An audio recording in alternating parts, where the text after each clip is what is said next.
started before it was actually J&M. Karen and Dave's first day at the diner was busy and they needed help. So my mom and I actually got up and started helping them clear tables and bus tables and stuff. Dave went to shake my hand and I shake his hand better than anybody that has ever. And he looks under that hat and he's like, holy crap, there's a girl under there. Because he thought that I was a boy. And here I am almost 21 years later, still working with them. One of my biggest memories probably is my first day waitressing.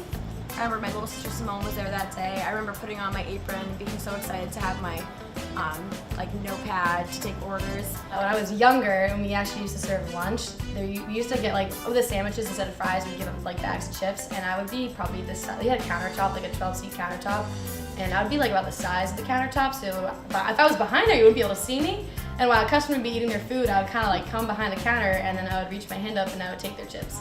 I can't believe how much everybody came together. The community was amazing. I mean, our CrossFit community was amazing. They had a GoFundMe page that was so sweet. And I mean, right off the bat, like right when the fire happened, there was just like constant like posts on our Facebook page, text messages, like calls.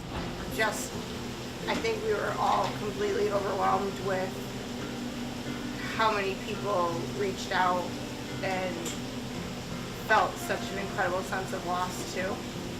you know, I didn't really cry right away until one of the girls who has done portraits for my kids for high school reached out and said, I want to do a new family photo for you. And this didn't occur to me, like, oh my God, I lost all our photos through the 20 years of my kids growing up, of all of us on the wall.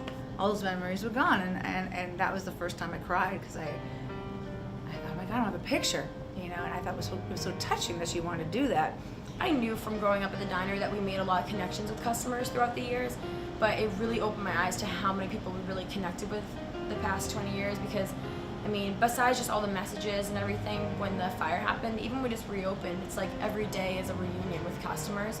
I feel like, you know, I almost forget, like, oh my gosh, like I haven't seen them in so long, I totally forgot about them, like, because it's been, you know, almost a year now from the fires. You know, I think what really kept us going is personal people's experience at our diner. You know, I found out I was pregnant at your diner. I lost my dog. We came there for comfort. I have an autistic kid, and I felt so comfortable eating there. I mean, there's so many countless stories that you just didn't realize. I mean, you kind of knew, but you didn't realize, because you knew how it affected you, but you just hoped it affected other people. And I think people realize once we were gone, you take it for granted. You know, wow, this place is awesome, and then it's gone. Bam. Their weekly ritual, their weekday ritual, their weekend ritual is gone. When we first got the call of my mom, I heard my parents panicking.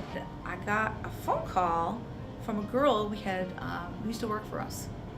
And I saw her name on my phone. I thought, why is she calling me at 2:30 in the morning? What's so odd? So I picked up the phone and she said, there's a fire at the diner. And I remember I was able to even see the flames from behind Lowe's, and that's where like my stomach dropped, and I just was like it's gone. Like without even seeing it, like I knew it was gone.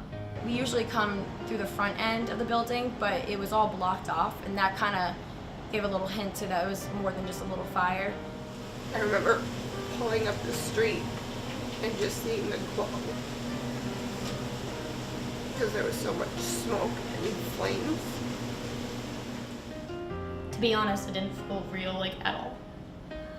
We were told the fire wasn't on, it didn't start in our part of the building, so we thought maybe we'd be down a couple hours, they shut the power off.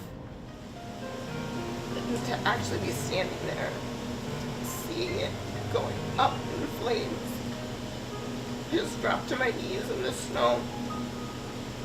I felt like somebody was like taking my soul from me. And just thinking about, oh my gosh, how am I going to pay for my school? My parents, you know, that's both their incomes. Like, what are they going to do? My sister is paying for massage therapy school. You know, it's not like anyone in our family had another income coming in from anything else. So that was just really scary. You know, we all worked there. I stopped singing, and all of our careers, you know, was paying for college for my daughter. She put herself through school, and everybody made money there. And not just our family, but Libby, our manager, people who've been working for us for years. You don't just think about yourself, you think about, oh my God, this is their career. I can't believe how hard it was to find a place. I mean, finding a place with the right parking, with the right space, in the right location was really a challenge. People like, I miss the other place, but I kind of think like each room has its own intimacy, and even the counter has its own special moments, and I think it's neat when I see customers coming back. Thank God they're coming back. They're sitting in different spots because I remember where they sat the first time. Like, oh, they're in this room now. They're in the counter, and it's because every room, and we're not even finished decorating it, but every room I think has an interesting perspective. Everything you see on the wall definitely has a purpose. So I want people to feel like they can see a little bit of the old and a lot of the new. I think things that have changed from, the original J&M to the new J&M, the biggest thing is the space. We've doubled the size, so that's really huge. People at the old space would always say, it's really cramped, which also was kind of fun. Like, that's how we were known for being, cozy and tight like home.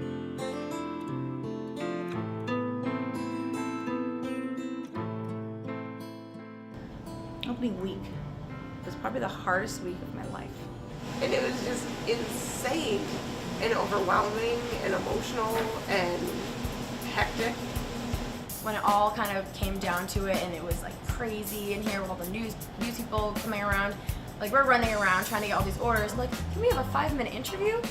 I really need to go take about 10 orders right now, but Everybody was excited. The support was amazing. There's no way to prepare unless you're thrown into it. How you learn from your mistakes if they don't happen. Most places when they first open up have to, get to ease into being busy, and we were just, there was a line out the door an hour before we opened, so it was just crazy right off the bat. We didn't really get a chance to get used to things. It's like moving into a new house. You don't know where everything is right away. You have to kind of takes a little bit of time to get used to where everything is. I just think we're survivors, and I think we didn't lose anyone.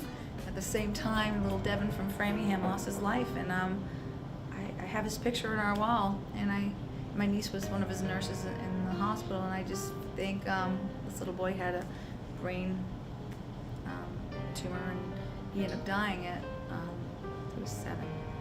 I can never complain over what happened to us, over what happened to his family and his 3 brothers. So it's a reminder every day. I look at it every day. I think I'm lucky.